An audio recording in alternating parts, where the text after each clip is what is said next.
बोले देवादिदेव श्री आदिनाथ भगवान की जय जय जय। बोले देवादिदेव श्री चंद्र प्रभु भगवान की जय जय जय।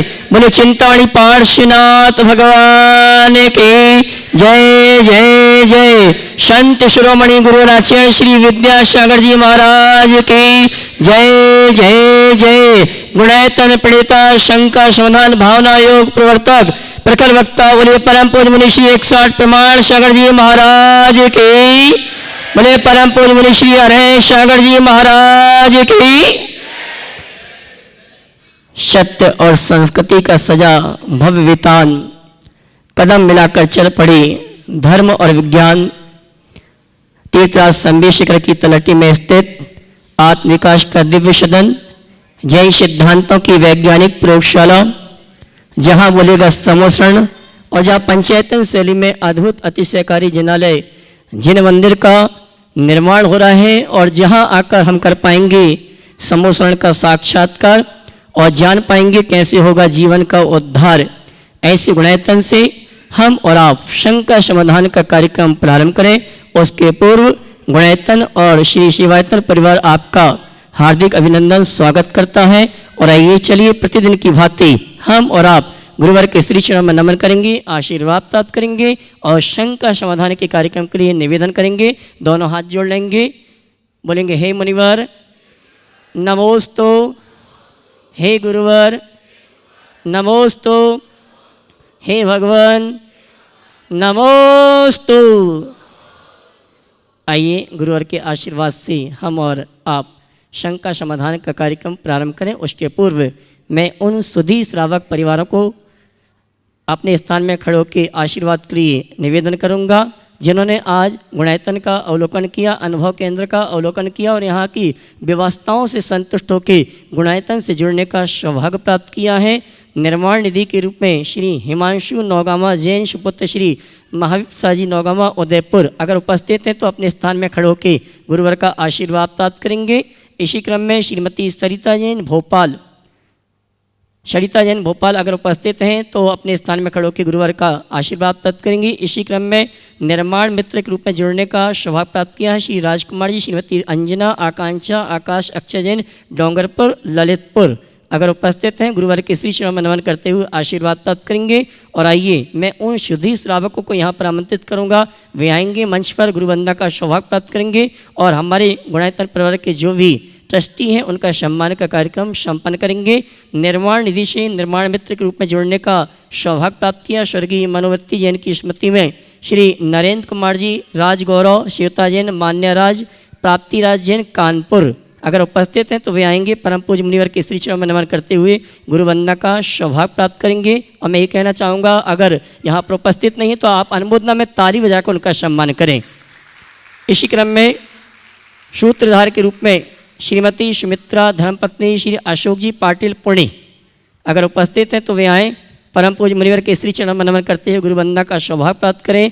आज इन्होंने गुरुवर के प्रथम बार दर्शन किए हैं और गुणायतन से जुड़ने का अवसर सौभाग्य प्राप्त किया है और इनके सम्मान के लिए मैं आवाज़ दे रहा हूँ हमारे गुणायतन ट्रस्टी श्रीमान योगेन जी मीना जी दिल्ली और इनके साथ गुणायतन ट्रस्टी श्री राकेश जी चांदीवाल परिवार आगरा। ये दोनों आएंगी हमारे सम्मानी श्रीमती सुमित्रा जी धर्मपत्नी श्री अशोक जी पाटिल पुणे का सम्मान का कार्यक्रम संपन्न करेंगे। और जब सम्मान हो तो आप जोरदार ताली बजाकर इस परिवार का सम्मान करें। टीवी चैनल में कार्यक्रम देखते थे, बहुत प्रभावित हुए और आज पहली बार इन्होंने दर्शन करने का सौभाग्य प्राप्त किया है और गुणायतन से जुड़ने का अवसर प्राप्त किया है। हाँ जी, इनके सम्मान के लिए मैंने आवाज़ दी श्रीमान योगेन जी और श्रीमान राकेश जी चांदीवाल आगरा, ये दोनों मिलकर हमारे सम्मानीय अतिथि का सम्मान करेंगे।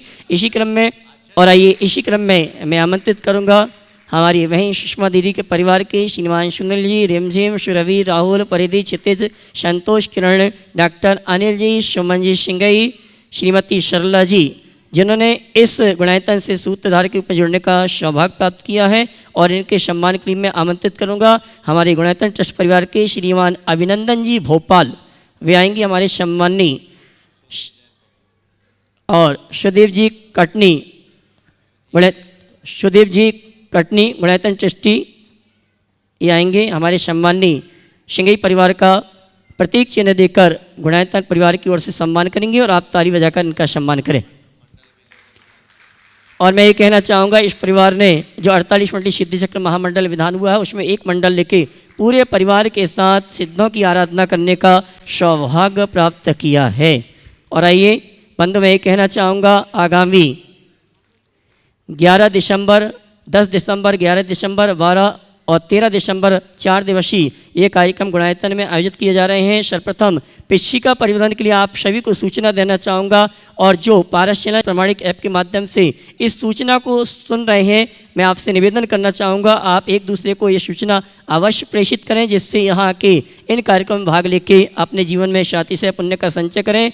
आगामी 10 दिसंबर को परम पूज्य मुनिवर के सानिध्य में गुणायतन के हमारे राष्ट्रीय नैमित्तिक महाअधिवेशन का आयोजन किया गया है और इस अधिवेशन के लिए हमारे जितने गुणायतन परिवार के ट्रस्टी हैं, पदाधिकारी हैं या जो भी गुणायतन से जुड़े हुए हैं, उन सभी से कहना चाहूँगा आप इस महाअधिवेशन में उपस्थित होकर सहभागिता के साथ आप अपने सुझाव के माध्यम से इस गुणायतन के विकास में सम्मिलित हो सकते हैं। साथ ही पिछिका परिवर्तन के लिए आप सभी से कहना चाहूँगा, आगामी 11 दिसंबर, एक बार पुनः सुन लें, 11 दिसंबर रविवार दोपहर को 1 बजे परम पूज्य युगल मुनि महाराज का भव्य पिछिका परिवर्तन का कार्यक्रम गुणायतन में आयोजित किया गया है। और साथ ही बहुत से लोगों की भावना है कि संतों के सानिध्य में हम तीर्थराज शंभेश्वर की पैदल परिक्रमा लगाने का अवसर सौभाग्य प्राप्त करें। तो आपके सौभाग्य के क्षण आ रहे हैं। आगामी 12 दिसंबर और 13 दिसंबर को 2 दिवसीय परम पूज्य मुनिवर प्रमाण सागर जी, अरहर सागर जी महाराज के सानिध्य में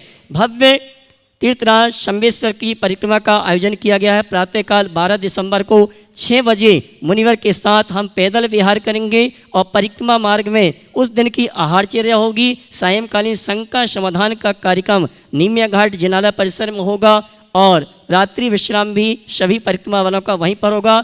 और 13 दिसंबर को पुनः यात्रा प्रारंभ होगी और गुणायतन में इस समापन होगी और 13 दिसंबर की आहारचर्या का कार्यक्रम गुणायतन में ही संपन्न होगा। जो सूरी श्रावक इस सूचना को सुन रहे हैं और अपने आने की मानसिकता बना रहे हैं, मैं निवेदन करना चाहूँगा आप अपने आने की पूर्व सूचना यहाँ प्रेषित करें, जिससे आपकी भोजन आदि की व्यवस्था समुचित की जा सके। आइए चलते हैं हम और आप शंका समाधान का कार्यक्रम प्रारंभ करेंगे और मैं निवेदन करना चाहूँगा जिनके नामों की घोषणा की जाए पहले से ही तैयार रहेंगे, जिससे अधिक से अधिक लोगों को शंका समाधान में अपनी शंकाओं का समाधान प्राप्त हो सके। आइए सर्वप्रथम मैं आमंत्रित करूँगा श्रीमान धनराज जी जहाजपुर, उसके बाद तैयार रहेंगी श्रीमती अनामिका वैभव जैन जगदलपुर। गुरुवर के चरणों में बारंबार नमोस्तु नमोस्तु नमोस्तु। गुरुवर, मेरी समस्या है, यह है कि जैसे 2 व्यक्ति एक ही तरह का कर्म करते हैं तो उनको दोनों को एक ही तरह का फल मिलता है या उनका जो कर्मोदय होगा वो भी एक ही समय होगा या अलग अलग समय होगा? यहाँ आप सब लोग एक साथ शंका समाधान के कार्यक्रम को सुन रहे एक अच्छा कर्म कर रहे जी, कर रहे जी, पर सब लोग एक साथ भले सुनते हुए दिख रहे पर सब एक साथ नहीं सुन रहे। अब यहाँ उपस्थित लोगों में जिसका जितना जुड़ाव होगा उसके साथ बंधने वाले पुण्य का भी उतना ही प्रभाव होगा। कई ऐसे हैं जो सुनते सुनते भी इधर उधर ध्यान दे रहे हैं और कई लोग ऐसे हैं जो एक एक शब्द को पकड़ना चाहते हैं और एकदम चातक की तरह उसके पीछे लगते हैं। तो ये सब बातें निर्भर करती है व्यक्ति के अंदर के भावों के ऊपर। आपकी भाव दशा कैसी है? समान कर्म करने या समान क्रिया करने वाले लोगों के भावों में अंतर आने से भी बंधने वाले कर्म में अंतर हो जाता है। दूसरा उदाहरण देता हूं, कहीं युद्ध छिड़ा है, एक व्यक्ति ने किसी पर आक्रमण किया और उसने अपने अस्तित्व की रक्षा के लिए उस पर प्रत्याक्रमण किया। दोनों युद्ध में लड़ रहे हैं लेकिन दोनों की परिणति अलग अलग होगी। हो सकता आक्रांता लोगों का उतना नुकसान न कर पाए और जिसने प्रतिरक्षात्मक कदम में युद्ध किया है उससे बहुत लोग हताहत हो जाए तो भी युद्ध का मुख्य दोषी आक्रांता होगा, रक्षक नहीं। जी समझ गए?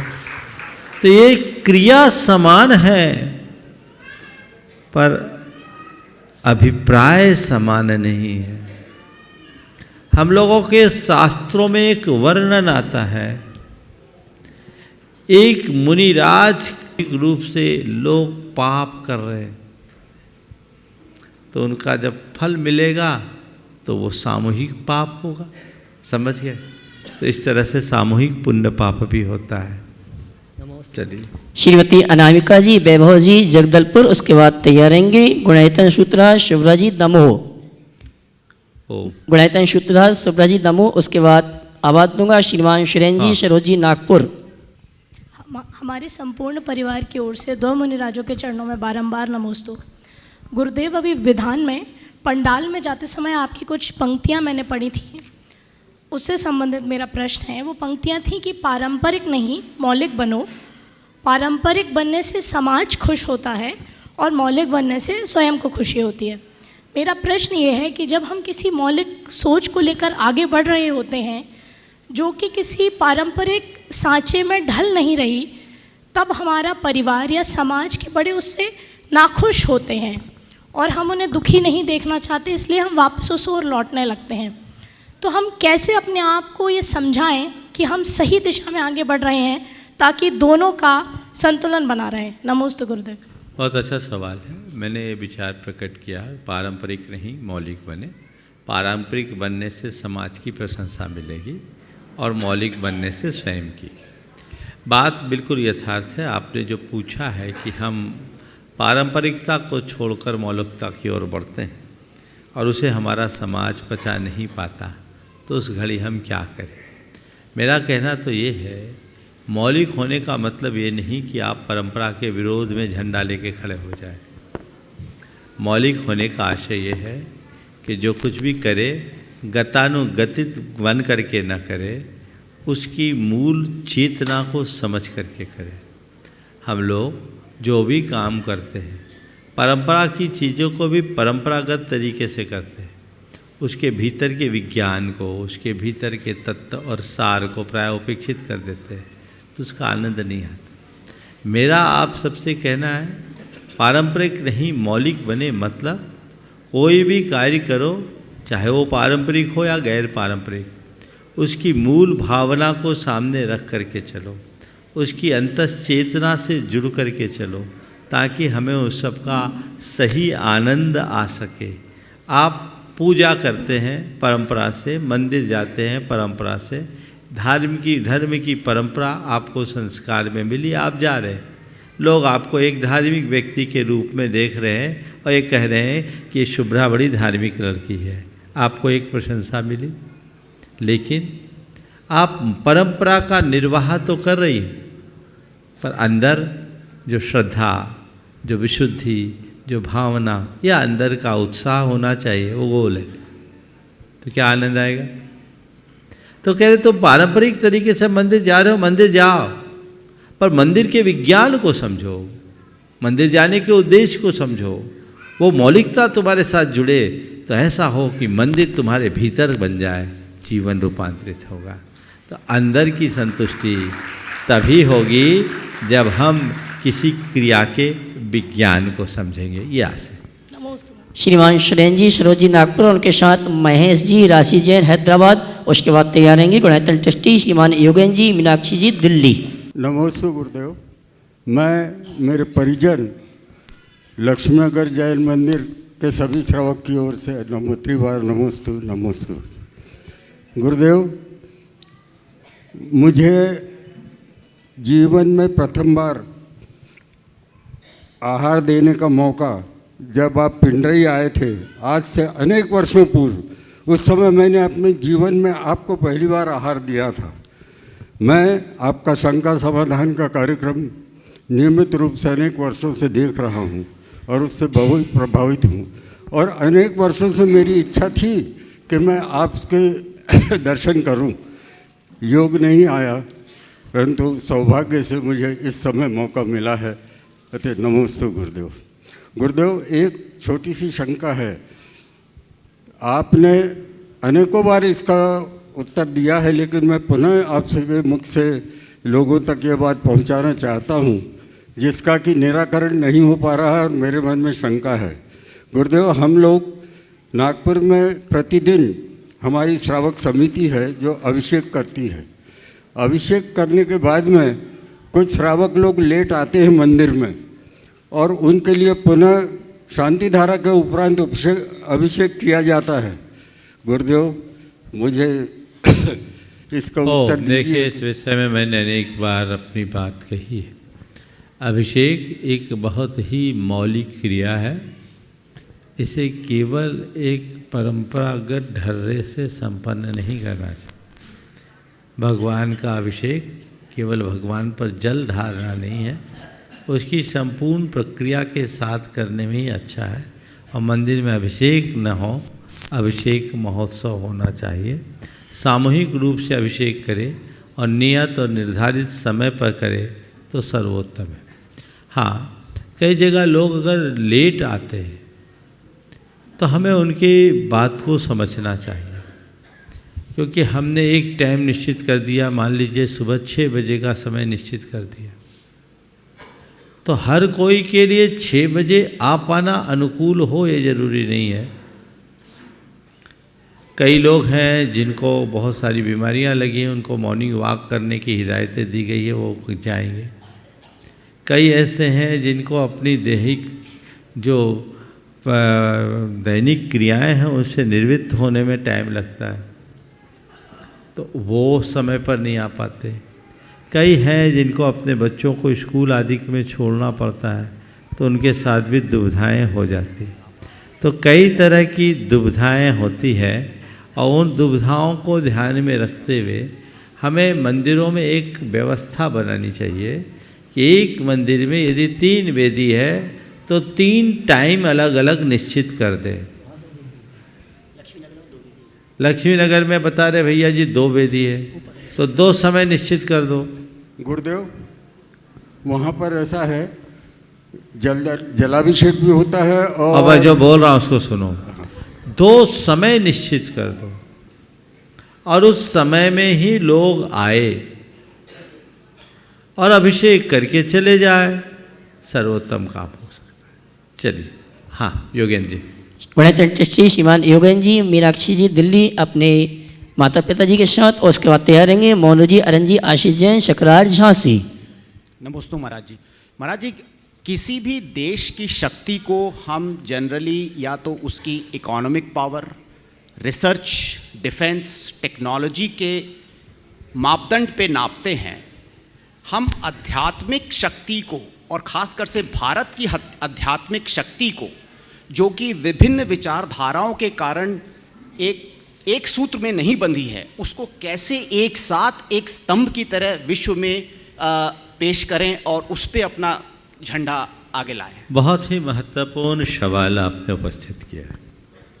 हम लोगों का जो नज़रिया है वो पूरी तरह भौतिक है।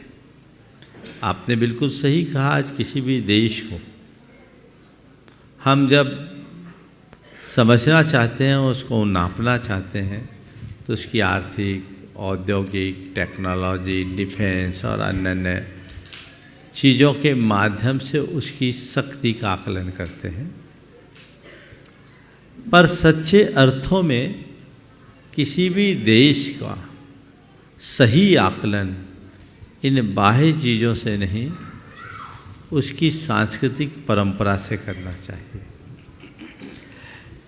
उसकी संस्कृति क्या है? मुझे याद है, चीनी विद्वान कन्फ्यूशियस से किसी ने पूछा कि किसी देश की सुरक्षा के लिए सबसे ज़्यादा किसकी ज़रूरत है? तो उन्होंने कहा अनाज, सेना, अनाज और आस्था, ये 3 चीज़ों की ज़रूरत है। सेना, अनाज और आस्था। कहा यदि इसमें से कोई कम हो, बोले बिना सेना के, अनाज और आस्था से देश टिक सकता है। बोले अगर दो का अभाव हो तो, बोला सेना और अनाज के बिना देश चल सकता है, पर आस्था ना हो तो सब कुछ खत्म हो जाएगा। तो ये बात बहुत गंभीर है। हमारी मूलभूत ताकत हमारी सांस्कृतिक निष्ठा है। तुम्हारा आर्थिक रूप से कितना भी ज़्यादा समृद्धि क्यों ना हो तुम्हारी, डिफेंस में तुम अस्त्र शस्त्र से कितने भी लैस क्यों ना हो, टेक्नोलॉजी तुम्हारी कितनी भी एडवांस क्यों ना हो, पर देशवासियों की देश के प्रति और देश की संस्कृति के प्रति लगाव नहीं है तो वो देश कभी भी छिन्न भिन्न हो जाएगा। भारत को जो गुलामी एक लंबे समय तक भोगनी पड़ी, उसके पीछे सबसे बड़ा कारण हमारी सांस्कृतिक निष्ठा का छीन होना रहा है, और लोगों ने अपने निहित स्वार्थों के कारण विदेशी हुकूमतों से साठ गांठ किया और हमारे देश को गुलाम बनाया। आज सबसे ज़्यादा आवश्यकता है उस सांस्कृतिक निष्ठा को जगाने की। अगर जाग जाए तो आज भी भारत विश्व में सबसे महत्वपूर्ण शक्ति के रूप में उभर सकता है, जो भारत की मूलभूत ताकत है। श्रीमान मोनू जी, अरे जी एक सवाल और। हाँ, नमोस्तु महाराज जी, नमोस्तु नमोस्तु नमोस्तु। महाराज जी, मेरा प्रश्न ये है कि अगर कोई व्यक्ति मूर्छित अवस्था में अस्पताल में हो और अगर हम उस व्यक्ति को भावना योग या फिर मेरी भावना भक्तांबर सुनाएं तो कितना उस आत्मा को बोध होता है या कितना उसको समझ पाता है, और हम उसके लिए क्या कर सकते हैं? क्या होता है उसके लिए, कुछ कर पाते हैं? कल डॉक्टर जकरिया साहब ने इस विषय में कहा कि आप लोग भावना योग तब करना शुरू करते हैं जब बीमारी सेटल हो जाती है। अब बहुत कुछ डैमेज होना तो हो गया, अब जो चीज़ें डैमेज हो गई तो भावना योग में ऐसा चमत्कार नहीं कि खोए हुए अंग को ठीक कर दे। हालांकि कुछ अनुभव है, उसमें परिवर्तन होता है। जैसे मैं अपना बताता हूँ, मेरे दाहिने हाथ की एक वेन सूख गई थी, ये हाथ 1.25 इंच पतला हो गया था। मेडिकल के हिसाब से उसका कोई इलाज नहीं है, लेकिन अब हमने दोबारा चेकअप तो नहीं कराया, पर मेरे हाथ में पूरी स्ट्रेंथ है और नाप लिया, जो 1.25 इंच पतला था अब वैसा नहीं है, बहुत मामूली अंतर रहा है, लेकिन ठीक है। और मैंने भी जोड़ घटाव नहीं लगाया, मुझे नाप तोल करने से क्या मतलब है, काम होना चाहिए। आज मैंने केस रोज किया, इस हाथ से ज़्यादा इस हाथ से किया, ये बराबर करता। तो ये ताकत आती है। अब हो सकता है नर्व वो खुली नहीं खुली, पर मेरा दिमाग तो खुला हुआ है, मेरी दृष्टि में खुल गया। मैंने दोबारा उसका चेकअप कराना नहीं चाहा, पर कल जो बात कही गई वो बहुत महत्वपूर्ण और गंभीर है कि सब कुछ खोने के बाद अगर आप भावना योग करोगे तो वापस आने की संभावना नगण्य होती। हम पहले से भावना योग करें कि ऐसी नौबत ही ना आए, बीमार पड़ने के बाद आप भावना योग करो। ठीक है, ठीक हो भी सकते हो, लेकिन ऐसी भावना रखो कि कभी बीमार ही ना पड़ो तो समस्या ही हल हो। तो पहली बात है। अब रखा सवाल मूर्छित और अचेत व्यक्ति को क्या फिर हम उसके हाल पर छोड़ दें?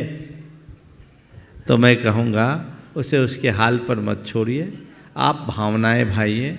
हो सकता है उसकी चेतना कभी लौट जाए और कदाचित उसका कुछ हो या ना हो, आपको तो लाभ मिल ही सकता है, उसका लाभ ले लेना चाहिए। बंधुओं, आज के सत्र को आगे कंटिन्यू नहीं किया जा सकेगा। आज व्यवस्थाएं थोड़ी उल्टी है, लाइटें बंद कराइए, कार्यक्रम को यहीं स्थगित करते हैं। जो लोग शेष रह गए हैं वो आगे देखेंगे। बस आपको जो सूचना यहाँ से दी गई है, कल आपको बताया गया आगामी पिछी परिवर्तन के लिए मुझसे बार बार कहा जाता था, पिछी परिवर्तन का कार्यक्रम 11 दिसंबर को होगा, और जो भी उसमें अपनी सहभागिता लेना चाहते हैं 11 दिसंबर को लेंगे। और इसके साथ ही जो कहा गया था पर्वत की परिक्रमा करने का सबका मनोभाव है, तो 12 दिसंबर को हम प्रातःकाल यहाँ से निकलेंगे, पूरे पर्वत राज की पैदल परिक्रमा करते हुए 12 दिसंबर का रात्रि विश्राम निमिया घाट में होगा, रास्ते में चर्या का कार्यक्रम होगा, और 13 दिसंबर को प्रातःकाल यहाँ आएंगे।